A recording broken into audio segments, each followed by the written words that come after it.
श्री राम जय राम जय जय राम, श्री राम जय राम जय जय राम, श्री राम जय राम जय जय राम, श्री राम जय राम जय जय राम। बोलिए श्री रामचंद्र महाराज जी की जय, बोलिए श्री रामचंद्र महाराज जी की जय। आज सावन का चौथा और आखिरी सोमवार है।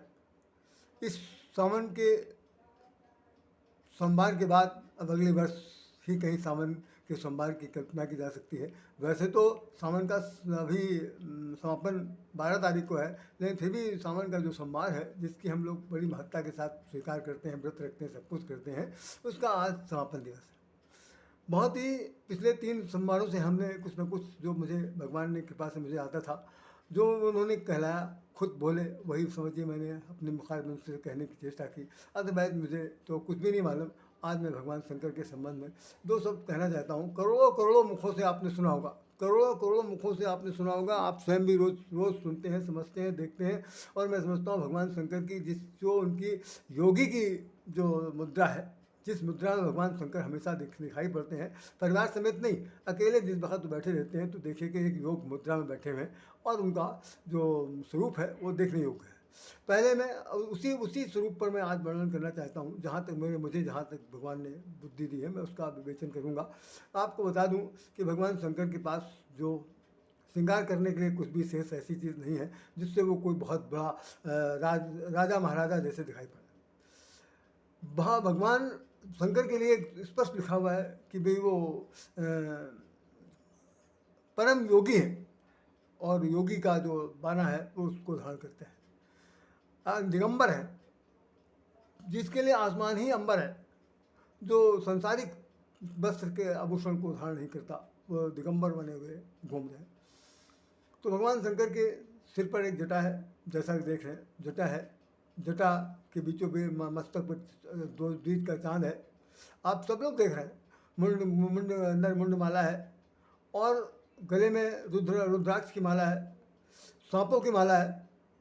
2 हाथ उनके हैं, कोई 4, 10, 20 हाथ बिल्कुल नहीं है, बस 2 हाथ में, एक हाथ में त्रिशूल है, एक हाथ में डमरू है। कभी कभी वो क्या करते हैं कि त्रिशूल में ही डमरू बांध देते हैं और हाथ में कमंडल लिए रहते हैं और बागंबर लपेटे हुए और अपने बैल की सवारी पर वो जहाँ कहीं आना होता है, जाना होता है, वहाँ पर जाते आते हैं। बहुत छोटा सा देखने में परिचय है, लेकिन इसका स्वरूप बहुत विशाल का है, बहुत विशाल का है, जिसको मैं वर्णन करना चाहता हूँ मैं क्षमा याचना के साथ। हो सकता है आप लोगों ने कहीं सुना हो, वैसे मुझे अभी तक बहुत किसी भी महापुरुष और उनके द्वारा सुनने को नहीं मिला। हमारा ये जो जो भगवत ज्ञान है, और हमने बहुत बहुत अतीत के जो संत महात्मा थे उनका मुखार बिंदुओं से हमने सुनने की चेष्टा की, और उसको जो मैंने हृदयंगम किया वो मैं आपको बता रहा हूँ कि आप देखेंगे कि द्विज का चांद कितना महत्वपूर्ण होता है। कम से कम जितने भी त्यौहार होते हैं हिंदुओं के, और ख़ास तौर से भाई ना कहना चाहे तो भी कि हम हमारे जो गैर हिंदू हैं उनके यहाँ भी जो त्यौहार होते हैं प्रायः, वो भी द्विज के चांद को देखकर होता है। द्विज के चांद की क्या महत्व है? अगर आप परिवा के दिन, पहले दिन की चांद तो दिखता ही नहीं, पहले तो दिखता ही नहीं, अगर वो दिखता ही नहीं तो अगर की तो बात ही खत्म हो गई, द्विज का चांद देखा जाता है। तो भगवान शंकर ने द्विज का चांद क्यों अपने सिर पर धारण किया? पूरे मुखमंडल, पूरे उन्होंने पूर्ण चंद्रमा को क्यों नहीं धारण किया? पूर्ण चंद्रमा को धारण कर सकते थे। ये भी तो हम लोगों के बीच में एक प्रकार का कौतूहल भरा प्रश्न है। इस पर तो बार बार पूछा जा सकता है कि ऐसा क्यों नहीं किया? किसी ने भगवान शंकर से पूछा? लेकिन नहीं, हमारे यहाँ शास्त्र में लिखा हुआ है कि चंद्रमा जो है मन का देवता है, मन का देवता है, और उसके अंदर घटना और बढ़ना उसकी एक कला है कि वो 15 दिन तक बढ़ता है, 15 दिन तक घटता है। वैसे तो चंद्रमा की जो अवधि है वो 29 दिन की होती है, 14.5 दिन में उसकी पूर्णता हो जाती है। कहीं भी देख लीजिए 29 दिन का ही चंद्रमा होता है, 30 दिन का बिल्कुल नहीं होता। इसीलिए कई बार देखिए कि आधे दिन से कोई पूर्णमासी लगती है, कभी आधे दिन से अमावस्या लगती है, दूसरे दिन खत्म हो जाती है, ऐसा करके होता। पूरा ये नहीं हुआ कि सुबह 6 बजे लगा तो दूसरे दिन 6 बजे ख़त्म होगा, ऐसा कुछ नहीं। तो भाई ये जो है उसकी जो अवधि है वो ख़ासतौर से मनोवैज्ञानिक है, भौतिकवादिता के साथ जुड़ी हुई है, और प्रकृति के द्वारा जो निर्मित है उसमें उनका 29.5 दिन का समय होता है। उसमें चंद्रमा 15 दिन 14 दिन घटता है, 14 दिन बढ़ता है। तो अब एक खास बात रामायण में लिखी हुई जिसे बहुत गौर से सुनिए, फिर मैं चंद्रमा पर सिर्फ बात कर रहा हूँ कि उसमें लिखा कि जिस वक्त चंद्रमा पूर्ण होता है तो पूर्ण चंद्रमा पर ग्रहण लगता है। कोई ऐसा व्यक्ति नहीं है जिसको न मालूम हो कि भौगोलिक परिवर्तन है कि चंद्रमा पूर्ण होगा तो भी ग्रहण लगेगा। सूर्य ग्रहण भी सूर्य ग्रहण में तो पूर्ण दो का तो सवाल ही नहीं होता, उस पर भी ग्रहण लगता है। तो चंद्रमा की पूर्णता पर ग्रहण लगता है, लेकिन द्विज के चांद पर आज तक किसी ने ग्रहण होते देखा? किसी ने नहीं देखा। तो उसमें रामायण में लिखा हुआ कि वक्र चंद्रमही ग्रसहि न राहु, टेढ़ी जानी बंदेव सब काहू, टेढ़ी जानी बंदेव सब काहू, वक्र चंद्रमही ग्रसहि न राहु। टेढ़े व्यक्ति को लोग देख करके दूर से भागते कि ये बहुत टेढ़ा आदमी है, पता नहीं क्या कौन सा हरकत कर बैठे। तो उसकी बनावट को देख करके, वक्राकार देख करके, तो इसी तरह चंद्रमा को भी कि तुलना की गई है कि टेढ़ दांत बंदो सब काहू और वक्र चंद्रमा ही ग्रसे न रहो। तो चंद्रमा को उन्होंने इसलिए धारण कर रखा है कि वहाँ पर अगर कभी कोई ग्रह वगैरह आएगा भी तो चंद्रमा के ऊपर किसी प्रकार से कोई भी उसके ऊपर काली छाया नहीं पड़ सकती। दूसरा, चंद्रमा को उन्होंने वरदान दिया कि उनको चंद्रमा को राजा दक्ष ने श्राप दे दिया था। तो उन्होंने यहाँ पर गुजरात में जहाँ पर सोमनाथ का मंदिर बना हुआ, सोमनाथ इसीलिए बना हुआ, चंद्रमा ने आकर के वहाँ पर बहुत बड़ी तपस्या की। भगवान शंकर ने उनके श्राप को ख़त्म कर दिया और कहा कि मैं तुम्हारा अपना नाम तुम्हारे साथ दे देता हूँ। तो वहाँ पर सोमनाथ बन गए। चंद्रमा सोमनाथ के रूप से जाने जाते हैं। तो दूज का चांद जो है वो है। दूसरी चीज़, चंद्रमा जो है मन का देवता है। चंद्रमा मन का देवता है, मनसा, जिसमें लिखा है कि रामायण में इसका जिक्र किया गया कि चंद्रमा जो है वो मन का देवता है। तो मन की अहंकार बुद्धि मन चित्त शशि महान ऐसे करके लिखा कि भाई अहंकार के रूप में तो और बुद्धि के रूप में ब्रह्मा का नाम लिया जाता है, तो भगवान अहंकार के रूप में भगवान शंकर का नाम लेते हैं। और चंद्रमा को कहते हैं कि वो मन का देवता है। तो मन के जैसे जैसे चंद्रमा बढ़ता है, जैसे जैसे चंद्रमा बढ़ता है वैसे वैसे मन की गति होती है। पूरे संसार में जितने भी जीव हैं, जड़ जीव हो चाहे चेतन जीव हो, हम हो चाहे आप हो, सबके जीवन में मन के अंदर उसी प्रकार से गतिशीलता आती है। देखा होगा आपने, चंद्रमा जब बढ़ने लगता है तो समुद्र के किनारे रहने वाले लोग पता ज्वार भाटा बहुत तेज दिखाता, आता है जाता आता जाता, और फिर उसके बाद 15 दिन घटता है, 14.5 दिन घटता है। तो घटने पर उसमें तो मन की जितने भी रुग्णता है, मानसिक रुग्णता है, उसका भी एक कारक है चंद्रमा। तो भगवान शंकर ने कहा कि मुझे ऐसे कारक वारक की कोई ज़रूरत नहीं, हम सिर्फ ऐसे चंद्रमा को लेंगे कि जिसको देख करके राहु तक हम काँपे भागे। और मैं उस चंद्रमा को उसके सम्मान में उसकी बात को रखने के लिए हम अपने सिर पर धारण करते हैं। मतलब चंद्रमा को उन्होंने ये सम्मान दिया कि हम अपने चंद्र, इसीलिए वो चंद्रशेखर कहलाते हैं। अरे भाई चंद्रशेखर थे तो पूरा चंद्रमा सिर पर रखते, लेकिन नहीं, नाम उनका चंद्रशेखर, चंद्र को शिखर पर अपने मस्तक पर रखने वाले, इसलिए चंद्रमा को मन का देवता माना गया। चंद्रमा पर ग्रहण नहीं लगता, चंद्रमा मन से जुड़ा हुआ है। जितनी भी मनोवृत्ति है वो चंद्रमा के द्वारा उत्पन्न होती है। मन से ही लोगों को मानसिक बीमारी फैलती है। इसलिए चंद्रमा को शांत करने के लिए कुछ लोग कहते हैं मोती पहनो, कुछ लोग कहते हैं कुछ पहनो। इस तरह चंद्रमा की पूजा करो, तमाम बात की जाती है। भगवान शंकर ने पहले तो उसको ले लिया। उसके बाद आप देखिए गंगा जो बह रही, अभी हमने पिछले एपिसोड में बताया था, गंगा जो है वास्तव में ज्ञान गंगा है। वो गंगा शशि ललाट लिखा है, शशि ललाट सुंदर शिव गंगा, नयन तीन उपवीत भुजंगा, कि शशि ललाट मस्तक के पर चंद्रमा है और गंगा सिर से जटा की एक धारा से निकल रही है। शशि ललाट सुंदर शिव गंगा, नयन तीन उपवीत भुजंगा, और बीच मस्तक में तीसरा नेत्र है जो चक्षु नेत्र कहलाता है, अर्थात ब्रह्म को देखने की, निहारने की, समझने की, जानने की जो नेत्रों की जो क्षमता है वो भगवान शंकर के पास है, इसलिए वो त्रिनेत्रधारी कहलाते हैं। तो भगवान शंकर के पास तीसरा नेत्र है और उन्होंने चंद्रमा को धारण कर रखा है। चंद्रमा को सिर्फ हमने बताया कि वो उसके ऊपर किसी प्रकार का कोई काली छाया नहीं पड़ सकती, इसलिए उसको सारी उसकी जो मानसिक दुष्टता है उसको भी खत्म करने के लिए भगवान शंकर ने धारण किया। अब गले में मुंडमाला है। मुंडमाला किस लिए पहले रखा भाई? मुंडमाला वो भी जानते किसकी है? उनकी धर्मपत्नी की। ऐसा कहा जाता है कि 108 बार उन्होंने पार्वती जी ने जन्म लिया और हर बार उनका सिर जो है वो काट कर उन्होंने अपने गले में पहना। ये ऐसा कहा जाता है। प्रमाण कहाँ तक है भाई, ये कुछ लोग बताते जरूर है।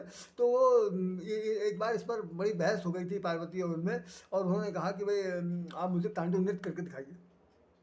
भगवान शंकर कहने लगे बड़ी समस्या कर दिया, तांडव नृत्य तब होता जब प्रलय आता, आप अभी तांडव नृत्य मुझसे क्यों देखना चाहती? तो उन्होंने कहा नहीं, हम देखना चाहते हैं, हमारी लक्ष्मी के बीच में बहुत ज़बरदस्त झगड़ा हो गया और हम उनको दिखाना चाहते हैं। भगवान शंकर ने कहा देखो वो सब ठीक है, हम तांडव नृत्य कर देंगे, लेकिन ये ध्यान रखना कि जैसे हम तांडव नृत्य करना शुरू करेंगे वैसे ही चंद्रमा से अमृत टपकेगा। तो देखिए उन्होंने कैसे उनको समझाया कि वैसे ही चंद्रमा से अमृत टपकेगा, और अमृत टपकने के बाद ये जो तुम्हारा मुंड है, जो पहने हुए हम, ये सब उठ के बैठ जाएंगे, सभी जागृति अवस्था में आ जाएंगे। और जागृति जब अवस्था में आ जाएंगे तो हम इन सबसे मोहब्बत करेंगे कि तुमसे करेंगे, बताओ। फिर उसमें सौतिया ढा होगा, तरह तरह की समस्या आ जाएगी, हम इनको छोड़ सकते नहीं, ये हमारे पीछे पड़ जाएंगी। ये सारी देवियाँ जो हैं उनको मृत प्राय होते हुए, लेकिन हमने इनके मुंड बनाकर पहन रखा कि भाई हम तुमको मृत के बाद भी प्यार करते हैं, इसलिए पहने। पार्वती जी मान गई कि भाई ये तो बड़ा गजब है, 108 पहले से तैयार हो जाएंगे तो फिर हमारा क्या होगा, इससे अच्छा चलो भाई तांडव नृत्य करना बंद करा। बहुत बाल बाल बच गए, नहीं तो वो नारी हट में तो बड़ी समस्या आ जा सकती थी।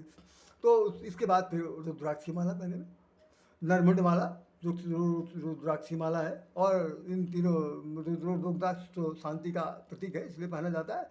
भगवान शंकर उसी के नाम जपने के लिए कहा गया है, ओम नमः शिवाय का जाप रुद्राक्ष से होता है। इसके बाद बताते हैं कि गले में उनके सर्प की माला है, सर्प की माला पहने हुए हैं, सर्प की माला गले में पहने हैं, सर्प की माला भुजाओं में पहने हुए, सर्प की माला जटाओं ऊपर जटाओं में पहने हुए। सर्प जो है उनका पूरा क्या है, वो आभूषण है। शादी होते समय लिखा हुआ है कि दुनिया भर की शादी में दूल्हे को कैसा सजाया जाता है, लेकिन इनको जब सजाया गया तो उसमें एक चौपाई रामायण में लिखी हुई है कि शिवई शंभु, शिवई शंभु गण करहि सिंगारा, जटा मुकुट अहि मोर समारा। कि जटा का मुकुट बनाया गया, उसके बाद अहि अहि मैंने सांप, सांप का मोर बनाया गया। सब बीच बीच बीच बीच में सारी गुत्थियों में सब सांप सांप उसमें घुसे, उसमें पिनअप कर दिए गए कि सांप उसके अंदर रहेंगे। अब बताइए ऐसा दूल्हा बन करके जहाँ जहाँ जाएगा क्या क्या हुआ बारात में। अब तो हम बारात का वर्णन कर नहीं रहे, इसलिए तो बताना चाहते हैं कि सच वो उन्होंने सिवही शंभु गण करहि सिंगारा, जटा मुकुट अहि मोर सवारा, ये हो गया। तो सांप ने यहाँ पर पहना का। अब सांप की जो विशेषता है उसकी खास बात आप देखेंगे कि सांप जो है वो यूँ है, इस तरह से। कभी आपने सांप को भगवान शंकर की तरफ ऐसे करते हुए नहीं देखा होगा कि यूँ फुफकार मारो, फुफकार ऐसे से मारता, ऐसे से। ये क्या है, ये मनोवैज्ञानिक पक्ष है। रामचरितमानस में इस पर बाकायदा लिखा हुआ है कि संशय सर्प घसो महिताता। काकभुसुंडी जी जब पहुँचे हैं उनके पास वो गरुड़ महाराज, तो काकभुसुंडी जी ने पूछा कि भाई कैसे आपको आना हुआ, तो उन्होंने सबसे पहले ये कहा कि संशय सर्प ग्रसो मोहिताता, संशय रूपी सर्प ने मुझे डस लिया, इसलिए मैं हे भगवान मैं यहाँ आया हूँ आपसे अपना शंका का समाधान करने के लिए। तो संशय रूपी सर्प आपके जीवन में, हमारे आपके जीवन में, शरीर के अंग प्रत्यंग में, हाथ में, पैर में, आँख में, कान में, नाक में, मुंह में, चलने में, फिरने में, सब जगह संशय है हमारे। बात बात में हम लोग संचालू हो जाते हैं, और संचालू होने के बाद और तरह तरह की बीमारी पाल लेते हैं। उन बीमारी का समाधान कहाँ से आए, तो भगवान शंकर ने सबसे बड़ी शिक्षा ये दी कि भाई ऐसा है कि सांप भले ही संशय के रूप में हो, लेकिन ध्यान रखिएगा कि जिसने संशय दिया है फुफकार उसी बीमारी। मतलब संसारिक अगर संसार की तरफ से आपको मिला है सर्प संशय का, तो संसार की तरफ फुफकार मारो। मतलब संसार को संशय दे करके तुम मुक्त हो जाओ, तुम संशय रहित हो जाओ, लेकिन कहीं संशय को अपनी तरफ न कहीं न कर लीजिएगा, नहीं तो निश्चित रूप से आप आधे पागल होकर घूमेंगे। आपके स्वजन परिजन यही कहेंगे भाई इनको कहीं ले जाइए, ये तो किसी काम का नहीं, समाज में बाधक बनेंगे। तो संशय की जो स्थिति है, संचारुता की जो, और हमारे राम गीता में भगवान ने कहा संशयात्मक विनशंति, जो संचालु व्यक्ति हैं उनका उस आत्मा का सर्वनाश हो जाता है। संशय आत्मा विनशंति, संशय रहे, संशय युक्त तो आत्मा का विनाश निश्चित है। तो संशय रहित रहना है। भगवान शंकर ने बता दिया कि संशय समाज देगा, परिवार देगा, आपका जितने भी आपके स्वजन परिजन हैं, स्नेही हैं, सब लोग आपको संचालु बना सकते हैं। उनसे बचने का एक ही मात्र उपाय है कि जिसने दिया है उसी की तरफ, जिसने दिया उसी की तरफ कर दीजिए, आपका कल्याण हो जाएगा। अब इसके बाद आपके हाथ में है भगवान शंकर त्रिशूल लिए चल रहे हैं। हाँ, हमने आपको बताया नहीं कि सबके पास भगवान शंकर के पास 5 पंचानन कहलाते हैं, 5 सिर हैं इनके पास, लेकिन दिखाई एक ही पड़ता है। तो पाँचों सिर भी पहले तो 4 ही था, 5वां सिर यह है कि ब्रह्मा का सिर काट कर इन्होंने अपने सिर पर लगा लिया था। पहले ब्रह्मा 5 सिर वाले थे। ब्रह्मा ने एक बहुत बड़ी गलती कर दी थी, जिसमें किसी एक देव कन्या स्वरूपा थी, उस पर मोहित हो गए थे। भगवान शंकर को बहुत बुरा लगा, उस देवी के ऊपर इनका गलत दृष्टि गई, तो भगवान शंकर ने उनका सिर काट दिया था, अपने सिर लगा लिया। तो पंचानन कहलाने लगे। चलिए साहब, पंचानन का ये दृष्टिकोण आपके सामने आया। अब हम जो आपको बताना चाहते हैं, हाथ में त्रिशूल लिया हमें। त्रिशूल जो है 3 प्रकार के ताप हैं, दैहिक, दैविक, भौतिक तापा। ये 3 प्रकार के ताप हैं, 3 प्रकार के त्रिदोष हैं। इन 3 त्रिदोषों को भगवान शंकर हमेशा अपने हाथ में रखते हैं कि अगर किसी ने किसी प्रकार की कोई भी निर्दयता बरती, तो सबसे पहले तो हम त्रिशूल ही उसके भोंकेंगे, कि ताकि वो क्या हो जाएगा कि जब तीनों ताप किसी को मिल जाएंगे तो वो सन्निपात हो जाएगा। और सन्निपात मानस रोग में लिखा हुआ, मानस रोग में हो जाएगा कि उसमें व्यक्ति जो है वो अपने शरीर से, अपने मस्तिष्क से सही नहीं रहता, सही हालत में नहीं होता। तो ख़ासतौर से त्रिशूल जो है वो 3 प्रकार के सूल, 3 प्रकार की पीड़ाओं को क्या क्या प्रतीक है, उसको भगवान शंकर केवल उन लोगों के लिए जो जिनको दंड देना चाहते हैं उसके लिए त्रिशूल धारण किया। अब हाथ में उनके क्या है, डमरू। आप देखेंगे जितने भी वाद्य यंत्र हैं उन वाद्य यंत्रों का एक एक आवाज़ है। ढोलक बजाइए ताक धीना दिन, ताक धीना दिन। तबला होगा तो धीना तीना होगा। हारमोनियम होगा, क्या नाम वो, ये नगाड़ा है या और कोई चीज़, ड्रम है इत्यादि में बहुत तरह की आवाज़ें निकलती हैं। लेकिन डमरू में खास बात है कि वो हाथ से बजाया जाता है, हाथ से चलाया जाता है। तो आप जरा सुनिए, जरा देखिए कि हाथ से चलाया जाता है तो देखेंगे हाथ के दोनों तरफ घुमाते हैं, दाएं और बाएं, ऐसे ऐसे ऐसे डमरू को बजाते हैं तो डमरू बजता है। और उसमें आवाज़ क्या निकलती है, डिमिक डिमिक डिमिक डिमिक डिमिक डिमिक डिम डिम डिमिक डिमिक डिम डिम डिमिक डिमिक डिम डिमिक डिमिक डिम डिमिक डिमिक डिम डिम डिमिक डिम डिम डिमक डिमक डिम। इसका जो जब इसका जो शुद्ध रूप, इसका स्वर का जब विशेष रूप से इसका अध्ययन किया गया तो मालूम पड़ा कि वो कह रहा है कि दीमक दीमक दीमक दीमक दीमक दीमक दीमक, अर्थात पूरे जीवन में, सारे संसार में जो संसारिक मोहमाया है, मायावी जीवन है, इसमें क्या 4 प्रकार के विकार हैं। क्या नाम, काम क्रोध मद लोभ मोह मत्सर, ये जो है इस प्रकार का दीमक लगा हुआ।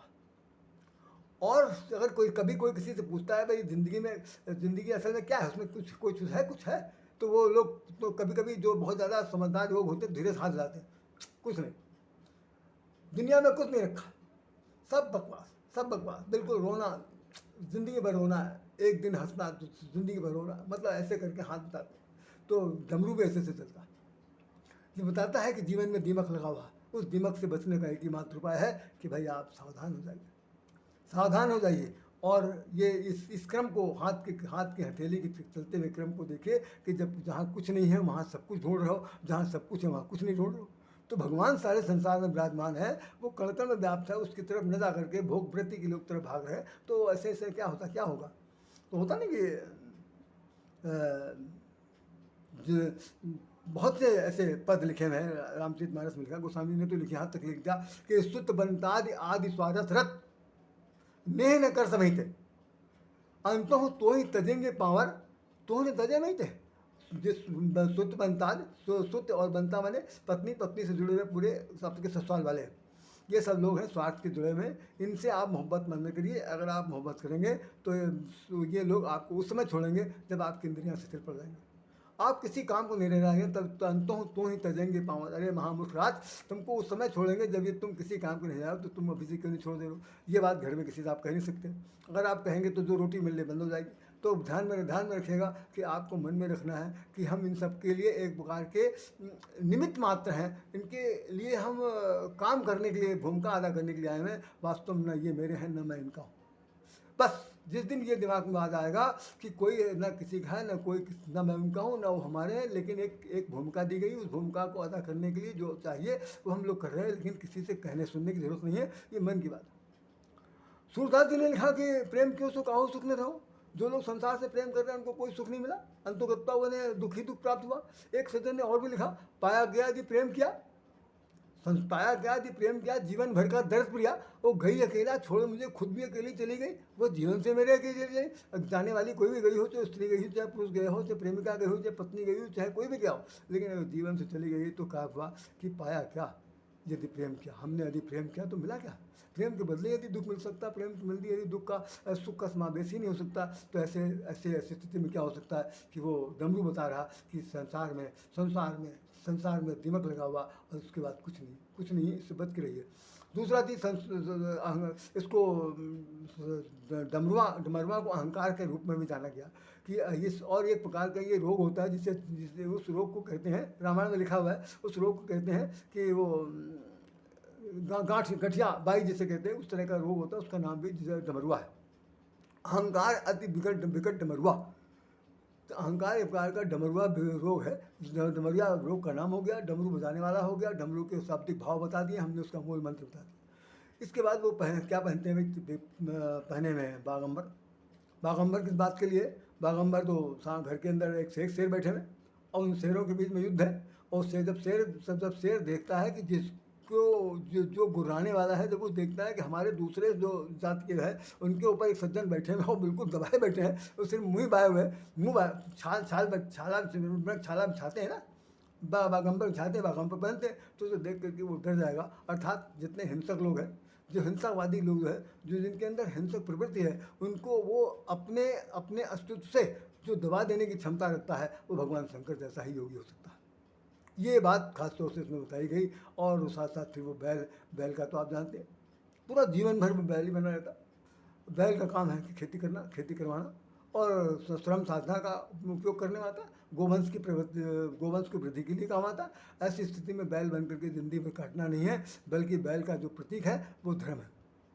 बैल को धर्म के पथ पर चलना है, धर्मार्थी बनना है, धर्म के साथ काम आना है। और इस प्रकार से कहा गया कि भाई जो धर्म जहाँ पर है, जहाँ पर विवेक है, जहाँ पर शक्ति है, जहाँ पर विश्वास है, भगवान शंकर विश्वास के देवता हैं, उन विश्वास देवता को सादर प्रणाम करिए और भगवान शंकर के स्वरूप को ध्यान में रखिए। और जहाँ तक हो सके आप इनको आप खुद ही एक बार वर्गीकरण करके देख लीजिए। जो मैंने बताया वो तो हमने बताया बताया, लेकिन आप भी वर्गीकरण देख लीजिए कि क्या पता कितना सच मैं बोल रहा हूँ, कितना सही, कितना वास्तविकता है। लेकिन हमने रामायण से प्रमाण दे दिया। तो ऐसी स्थिति में आपको मेरा सादर प्रणाम है। मेरी तरफ से आप सब लोगों को सावन की आखिरी सोमवार का सादर नमन, बहुत बहुत शुभकामनाएं। ओम नमः शिवाय, ओम नमः शिवाय, ओम नमः शिवाय। यदि आपको अच्छा लगे तो निश्चित रूप से हृदयंगम करिएगा, और नहीं अच्छा लगे तो भी राधे श्याम आपसे हृदय से प्रणाम करता है। इन्हीं शब्दों के साथ राधे श्याम राधे आपको नमस्कार करता है। ध्यान रखिएगा, भगवान शंकर का यह स्वरूप जीवन पर्यंत आपके काम आने वाला है।